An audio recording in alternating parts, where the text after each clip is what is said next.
post some notes on the guitar playing of James Taylor, and get into details of Never Die Young, which is the title track from his 1998 CD. It's one of my favorite JT songs.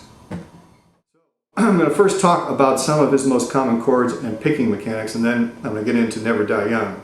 So if you want to skip this first part and get right into the song, jump to the time marker that's listed below. But what makes JT's playing, I think, unique is that he uses the guitar like a classical composer or a pianist, in that he writes bass lines and melody lines and harmonies into his guitar playing, and he plays all of that simultaneously instead of just playing the chords alone.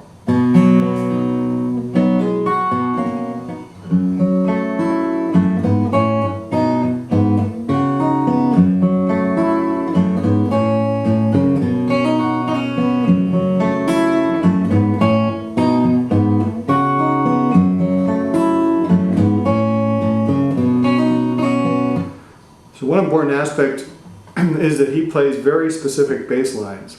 So you've got to free up the thumb on your picking hand.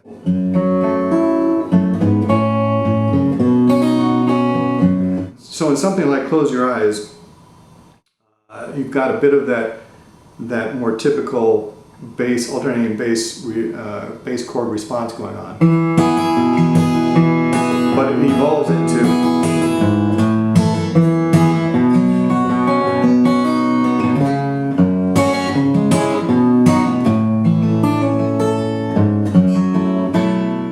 a lot of his bass notes. You could just do,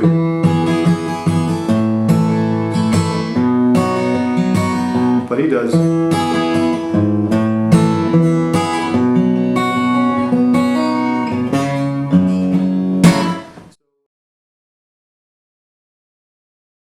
So JT uses a capo quite a bit, and when I refer to chords and notes, I'm going to refer to them as if we're talking about no capo, because that's the easiest way to think about it. If you didn't have the capo here, you'd be barring this, and you'd have a B chord. But so technically that's a B chord, but let's talk about it as if it were an A chord, because that's what you got to think about it. JT plays a lot of songs with several key chord forms in them at their center. The chords D and A are probably the most important ones. D and A. He essentially turns them into altered major chords by opening them up. So the A chord gets the added B note when you pull off this finger.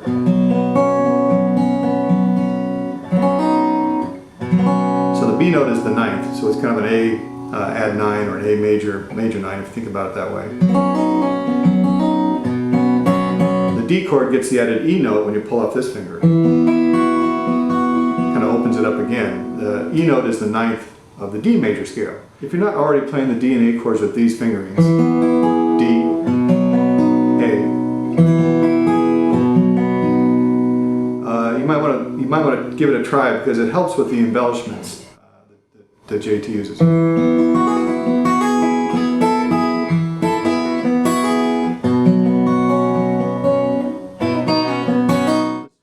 As I mentioned, he will take A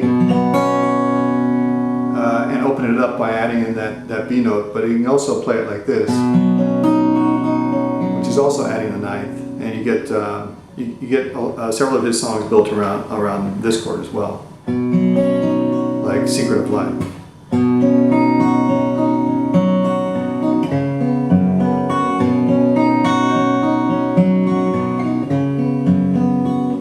He also uses the G chord form quite a bit.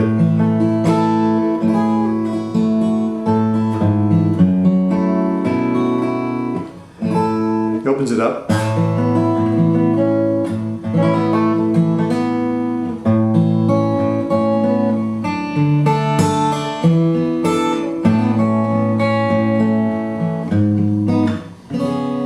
Something like Fire and Rain, you get some of the embellishments that he's kind of most commonly known for.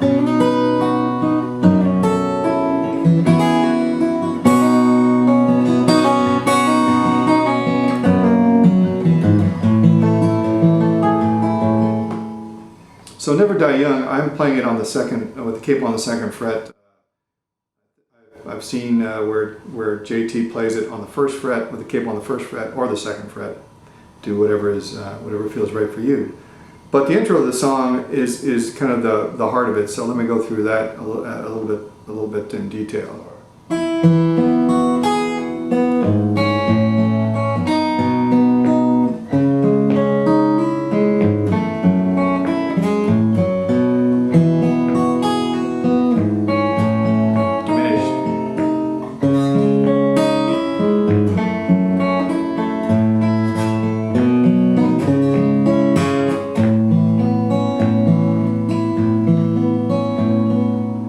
It's a D chord and a leading note to the G. So really it's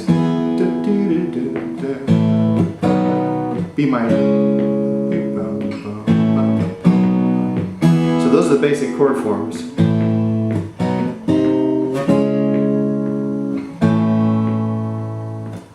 You just need to, again, hear the bass notes and how they apply to the melody.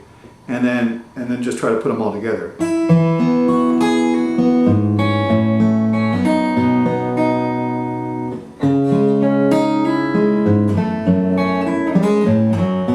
That's kind of tricky.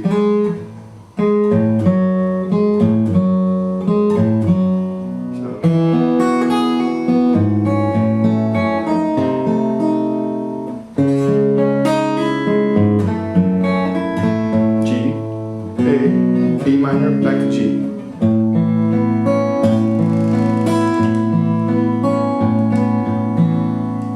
So there's a couple sections of the song that use this chord in the pattern, which I kind of look like as it's kind of like playing a B minor seventh, but without the bar here. So you got the open E string on top,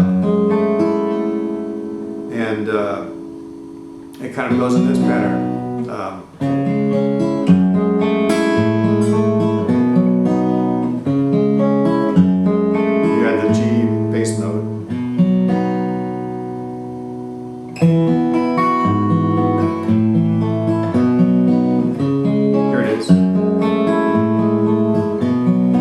The middle section of the song, it's the instrumental break that goes like this. Now,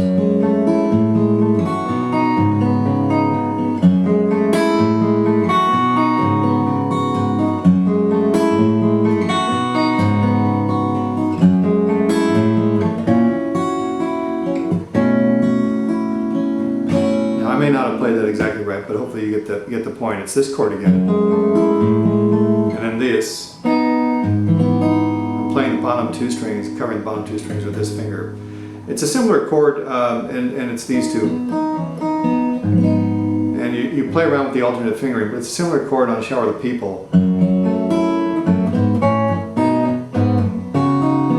which I'm fingering it a little bit differently there, but there it is.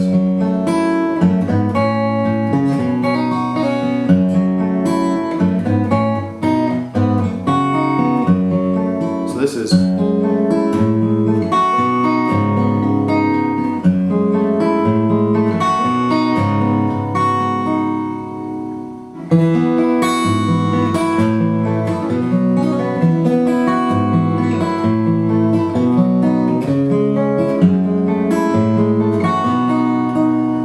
again, I'm not playing it the same every time. I'm probably messing it up, but again, it's important to just get the feel of it and then have fun with it. That's kind of the most important thing. So I hope this helped in some way, and enjoy.